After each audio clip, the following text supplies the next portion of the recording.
शिवाजी महाराज ने अनेक शत्रुओं पर विजय पाकर स्वराज्य की स्थापना की। युद्ध हो अथवा राज्य प्रशासन, शिवाजी महाराज का प्रबंधन कौशल सभी क्षेत्रों में दिखाई देता है। इस वीडियो के माध्यम से हम शिवाजी महाराज के प्रबंधन कौशल की जानकारी प्राप्त करेंगे। शिवाजी महाराज का प्रबंधन कौशल जिस प्रकार उनके द्वारा आजीवन किए गए युद्धों में सदैव दिखाई देता है, उसी तरह वह उनके संपूर्ण राज्य प्रशासन में भी दिखता है। इसके कुछ उदाहरण इस प्रकार हैं। गढ़ों का निर्माण, शिवाजी महाराज ने गढ़ों और किलों की सहायता से स्वराज्य की रक्षा की। शिवकालीन ग्रंथ आज्ञापत्र में दुर्गों अर्थात गढ़ों का महत्व, संपूर्ण राज्य का सार अर्थात दुर्ग, इन सटीक शब्दों में बताया गया है। शिवाजी महाराज अपनी युवावस्था में सह्याद्री पर्वत श्रेणियों में घूम चुके थे। सह्याद्री पर्वत की गोद में बने गढ़ दुर्गों को उन्होंने कई बार निहारा था। स्वराज्य के संरक्षण में गढ़ों का महत्व उनके ध्यान में आया था। शिवाजी महाराज ने वनदुर्ग, गिरिदुर्ग और जलदुर्ग जैसे विभिन्न प्रकार के गढ़ों का निर्माण करवाया। जल दुर्गों को जंजीरा भी कहते हैं। उन्होंने हिरोजी इंदुलकर और अर्जोजी यादव जैसे विशेषज्ञों द्वारा राजगढ़, प्रतापगढ़, सिंधु दुर्ग आदि नए गढ़ों का निर्माण करवाया। इसी तरह रायगढ़ का नए से निर्माण करवाया। यही नहीं, विजयदुर्ग, तोरणा, रांगणा आदि कुछ पुराने गढ़ों की मरम्मत करवाई। शिवाजी महाराज के पास लगभग 300 गढ़ किले थे। शिवाजी महाराज के समय शत्रुओं से गढ़ों व किलों का संरक्षण करने के लिए छोटी बड़ी तोपों का उपयोग किया जाता था। ये तोपें किलों के परकोटों और बुर्जों पर रखी जाती थीं। पुरंदर, भीमगढ़ जैसे कुछ गढ़ों पर तोप निर्माण करने के कारखाने भी थे। लोहा, पीतल, तांबा आदि धातुओं से तोपें बनाई जाती थीं। बरसात के दिनों में गढ़ों पर रखी तोपों में जंग न लगे, इसलिए उन पर मोम का लेप लगाया जाता था। शत्रुओं पर चोट अथवा आघात करने के लिए तोपों में लोहे, पत्थर और कुल्लुफ के गोलों का उपयोग करते थे। इन तोपों को चलाने के लिए स्फोटक बारूद का उपयोग किया जाता था। युद्धपोतों के दल को नौसेना कहते हैं। अंग्रेज, पुर्तगाली, सिद्दी, डचों के पास प्रबल नौसेना थी। इनमें से कुछ लोग समुद्री तट के गांवों में जाकर लूटपाट करते थे, वहां के लोगों को कष्ट पहुंचाते थे। इन समुद्री शत्रुओं का स्थायी रूप में निर्मूलन करने हेतु शिवाजी महाराज ने स्वतंत्र नौसेना का निर्माण करवाया। शिवाजी महाराज ने छोटे बड़े जलपोत और नौकाएं बनाने के कारखाने खोले। सागर में बने पुराने जलदुर्ग जीतकर वे अपने नियंत्रण में कर लिए। सुवर्ण दुर्ग और विजय दुर्ग जैसे जलदुर्गों की मरम्मत करवाई। शिवाजी महाराज ने मालवण के समीप कुरटे द्वीप पर सिंधु दुर्ग नामक नए जलदुर्ग का निर्माण करवाया। इसी तरह मुंबई के निकट खांदेरी गढ़ का निर्माण करवाया। स्वराज्य की नौसेना में कोली, भंडारी, आगरी जैसे विभिन्न सागरीय जाति धर्मों के सैनिक थे। इसी कालखंड में दौलत खान, मायनाक भंडारी, लाय पाटिल, दरिया सारंग, तुकोजी आंग्रे जैसे अनुभवी नौसेना योद्धाओं ने ख्याति पाई।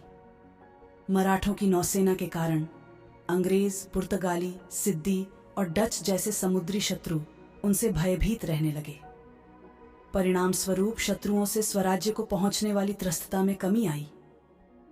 शिवाजी महाराज ने स्वतंत्र नौसेना का निर्माण कर उसके बल पर अपनी सागरीय सीमा निश्चित कर दी और तटीय क्षेत्र पर अपना स्वामित्व प्रस्थापित किया। साथ ही अपने सागरीय तट को सुरक्षित कर लिया। मध्ययुगीन कालखंड के भारत में शिवाजी महाराज द्वारा स्थापित यह पहली स्वयं की नौसेना थी। अतः छत्रपति शिवाजी महाराज का भारतीय नौसेना का जनक के रूप में सही अर्थ में गौरव बढ़ाया जाता है। शिवाजी महाराज की सैनिकी व्यवस्था में गुप्तचर विभाग था। उनके गुप्तचर विभाग का प्रमुख बहिर्जी नाइक था। बहिर्जी नाइक द्वारा लाई गई अचूक जानकारी उपयोगी सिद्ध होने से शिवाजी महाराज द्वारा चलाए गए सूरत अभियान जैसे अनेक अभियान सफल हुए। शिवाजी महाराज के गुप्तचर गोपनीय ढंग से शत्रु के दल में प्रवेश कर शत्रु पक्ष की छोटी से छोटी हरकत की जानकारी प्राप्त कर लेते थे। कोई भी आक्रमण करने से पूर्व शिवाजी महाराज गुप्तचरों से पूरी जानकारी प्राप्त करते और उसके पश्चात ही आक्रमण की योजना बनाते। शिवाजी महाराज की युद्ध नीति में छापामार युद्ध प्रणाली को विशेष महत्व था। छापामार युद्ध प्रणाली में अपनी सुविधा और अनुकूल समय में शत्रु पर अचानक आक्रमण करना और इसके पहले कि शत्रु इस आक्रमण से संवरे संभले तब तक सेना का सुरक्षित स्थान पर पहुंचना जैसी नीतियों का समावेश था। इस प्रणाली का अनुसरण करते समय शिवाजी महाराज को सह्याद्री पर्वत श्रेणियों के घने जंगलों, पर्वतीय किलों और सामान्य लोगों के समर्थन का सहयोग प्राप्त हुआ। शिवाजी महाराज ने आदिल शाही, मुगल, पुर्तगाली और जंजीरेकर सिद्दी जैसे अन्यायकारी सत्ताओं के साथ दीर्घकाल युद्ध किए। परिणाम स्वरूप स्वतंत्र हिंदवी स्वराज का निर्माण हुआ। राज्य प्रशासन का कार्य सुचारू रूप से चल सके, इसके लिए शिवाजी महाराज ने राज्य प्रशासन को 8 विभागों में बांट दिया था। इसी को शिवाजी महाराज का अष्टप्रधान मंडल कहते हैं। प्रत्येक विभाग के लिए एक प्रमुख को नियुक्त किया गया। इस प्रकार शिवाजी महाराज का अष्टप्रधान मंडल बना। अष्टप्रधान मंडल के माध्यम से चलाया गया शिवाजी महाराज का स्वराज्य यह सच्चे अर्थ में लोक कल्याणकारी राज्य था। इन अष्टप्रधानों की तथा अन्य महत्वपूर्ण अधिकारियों की नियुक्तियां शिवाजी महाराज स्वयं उनकी योग्यता एवं गुणवत्ता परखकर करते थे। उनके प्रशासन कार्य पर शिवाजी महाराज का सूक्ष्म ध्यान रहता था। शिवाजी महाराज द्वारा निर्मित स्वराज्य में उनकी प्रजा सुख शांति से रहने लगी। परिणाम स्वरूप महाराष्ट्र की जनता में प्रखर आत्मविश्वास, आत्मसम्मान और देश प्रेम दिखाई देने लगा। प्रकृति ने अलग अलग प्रदेशों पर भूमि, हवा, वर्षा, नदियां, समुद्र, नाले, वन, छोटे बड़े प्राणी, पक्षी, सूर्य प्रकाश, चंद्रमा का प्रकाश का निर्माण किया। इन सभी घटकों द्वारा मानव के चारों ओर जो परिसर निर्माण होता है, इसी को प्राकृतिक पर्यावरण कहते हैं। इस पर्यावरण का आवश्यक मात्रा में उपयोग कर लेना मानव के हित में होता है। पर्यावरण में पाए जाने वाले इन विभिन्न घटकों का विनाश नहीं होगा, इसकी सावधानी शिवाजी महाराज ने ली थी, यह दिखाई देता है। लोगों द्वारा राज्य के वनों का विनाश नहीं होगा, इस ओर शिवाजी महाराज ने अधिक ध्यान दिया। जैसे नौसेना के लिए छोटी बड़ी नावें, जलपोत, पतवार, डंडे बनाने पड़ते हैं। इसके लिए लकड़ी की आवश्यकता होती है। परिणाम स्वरूप केवल सागौन के ही वृक्ष काटें।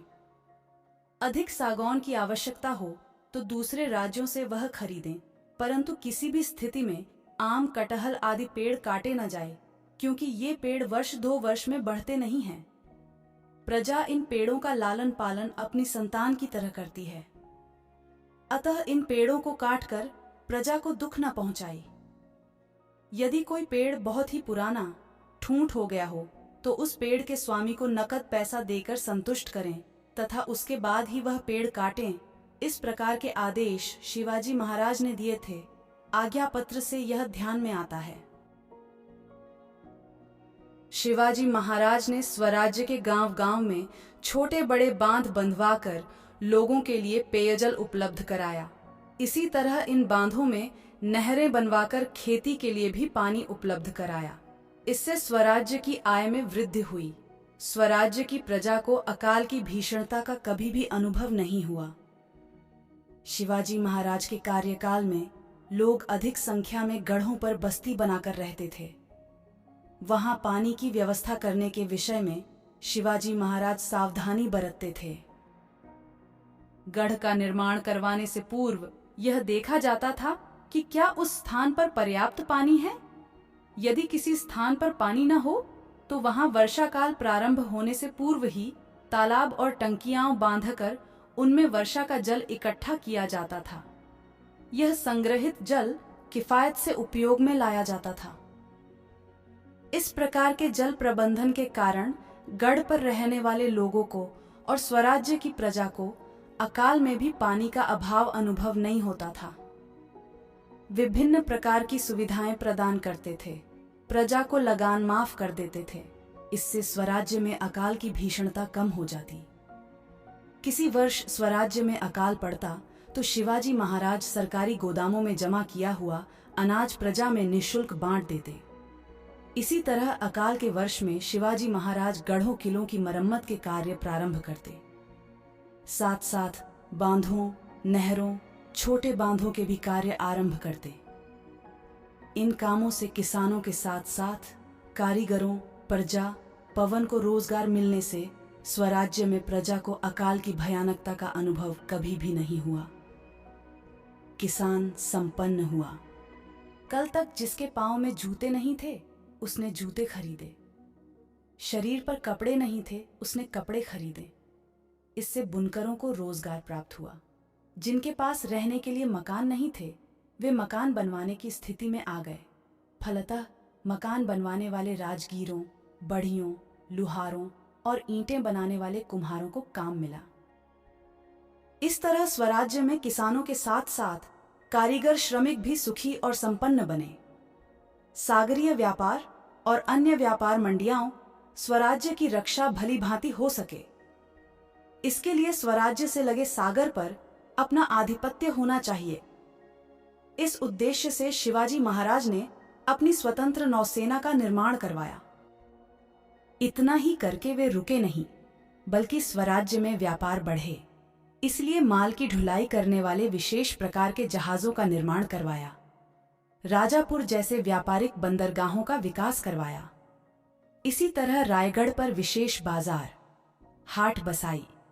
पुणे के समीप खेड़ शिवापुर के रूप में स्वतंत्र व्यापारिक मंडी प्रारंभ की। बड़े गांवों में तथा सड़क किनारे गांवों में व्यापारिक हाटों का निर्माण करवाया। वीर माता जिजाबाई के आदेश पर पुणे के समीप पाषाण गांव में एक नई हाट बनवाई गई थी। उसका उल्लेख जिजापुर के रूप में किया जाता था। स्वराज्य के व्यापार में वृद्धि हो, इसलिए शिवाजी महाराज ने बाहरी प्रदेशों से आने वाली वस्तुओं पर अधिक कर लगाया। इससे उस नमक की कीमत बढ़ गई, परंतु स्वराज्य में तैयार होने वाले नमक पर कर कम कर दिया। फलतः लोगों को स्वराज्य में बना नमक सस्ते में मिलने लगा, अर्थात स्वराज्य के नमक का व्यापार बढ़ा और स्थानीय व्यापार को प्रोत्साहन मिला। स्वराज्य में चलने वाले व्यापार उद्योगों में वृद्धि होने के लिए शिवाजी महाराज प्रयासरत थे। अपनी प्रजा के साथ व्यापारी किसी भी प्रकार की धोखाधड़ी ठगी न करें, इसकी ओर वे विशेष रूप से ध्यान देते थे। कोकण में नारियल और सुपारी के व्यवसाय में लोगों के साथ धोखाधड़ी की जा रही है। यह पता चलने पर महाराज ने वहां के सूबेदार को चेतावनी दी थी। शिवाजी महाराज का आदेश था कि युद्ध के समय शत्रु दल की स्त्रियों अथवा बच्चों को किसी भी प्रकार की क्षति पहुंचनी नहीं चाहिए। उल्टे उनके साथ सम्मान का व्यवहार करें। उन्होंने स्वयं अपने आचरण से स्त्रियों के साथ किस प्रकार सम्मान का व्यवहार किया जाता है, इसका आदर्श प्रस्तुत किया है। मराठी सेना कर्नाटक की बेलवड़ी में घड़ी जीतने के लिए गई थी। उस घड़ी की रक्षा करने के लिए मल्लम्मा देसाई नामक वीरांगना ने प्रखर संघर्ष किया। उसकी वीरता का समाचार शिवाजी महाराज तक पहुंचा। उन्होंने मल्लम्मा को अपनी छोटी बहन मान लिया और उसकी घड़ी और उसके गांव सम्मानपूर्वक उसे लौट आए तथा उसे सावित्री उपाधि प्रदान की। अपने आवासों और सार्वजनिक स्थानों को किस प्रकार अधिकाधिक स्वच्छ रखा जा सकता है, इस विषय में भी शिवाजी महाराज के कार्यकाल में की गई उपाय योजना ध्यान में आती है।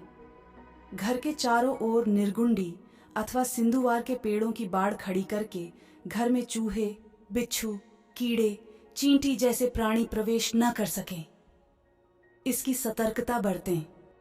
इसी तरह धुआं बनाकर स्वास्थ्य के लिए हानिकर जीव जंतु नष्ट करें, ऐसे आदेश शिवाजी महाराज द्वारा दिए गए थे। गढ़ के बाजारों में सड़कों पर कूड़ा करकट नहीं रहेगा, इसकी चेतावनी दी गई थी। इतना होकर भी यदि सभी जगह कूड़ा करकट पड़ा होगा तो उसे गढ़ के नीचे न फेंकें। उस कूड़े करकट को वहीं पर जलाकर नष्ट कर दें।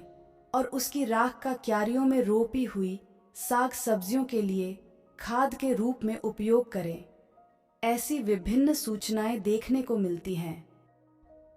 शिवाजी महाराज ने गढ़ों का निर्माण, तोपें, बारूद, आरमार पर्यावरण का संरक्षण, जल प्रबंधन, समुद्री व्यापार और व्यापारिक मंडियां और स्वच्छता के प्रति सतर्कता के विषय में जो प्रबंधन किया था, वह आज भी मार्गदर्शक सिद्ध होता है। हिंदवी स्वराज्य, हिंदवी स्वराज्य शिवाजी महाराज का स्वप्न था। हिंदवी का अर्थ है हिंदुस्तान में रहने वाले, फिर वे किसी भी धर्म अथवा जाति के हों। उनका राज्य वही हिंदवी स्वराज्य। उदार धार्मिक नीति, शिवाजी महाराज की धार्मिक नीति बड़ी उदार थी। अभियानों के चलते शिवाजी महाराज ने मस्जिदों को क्षति नहीं पहुंचाई। यदि कभी कुरान शरीफ की कोई प्रति उन्हें मिलती तो वे बड़े सम्मान पूर्वक उसे किसी मुसलमान को सौंप देते थे। केवल मुसलमान होने के कारण वे उसका द्वेष नहीं करते थे। यदि किसी ने अपना धर्म बदल दिया परंतु वह पुनः अपने धर्म में आना चाहता है तो वे उसे दूर नहीं रखते थे। बजाजी नाइक निंबालकर शिवाजी महाराज का साला था। वह बीजापुर के आदिल शाह की नौकरी में था। आदिल शाह ने उसका धर्म परिवर्तन किया था। बजाजी बीजापुर में रहने लगा। उसे किसी बात की कमी नहीं थी, परंतु यह बात उसके मन को कचोटती थी कि उसने अपना धर्म बदला है। उसे यह बुरा लगता था। उसने पुनः अपना धर्म अपनाने का निश्चय किया। शिवाजी महाराज ने उसको अपने धर्म में लिया। नेतोजी पालकर की कहानी भी ऐसी ही है। नेतोजी पालकर का धर्म बदला गया था, लेकिन उसे फिर से अपने धर्म में आने की इच्छा हुई। शिवाजी महाराज ने उसे भी फिर से अपने धर्म में ले लिया।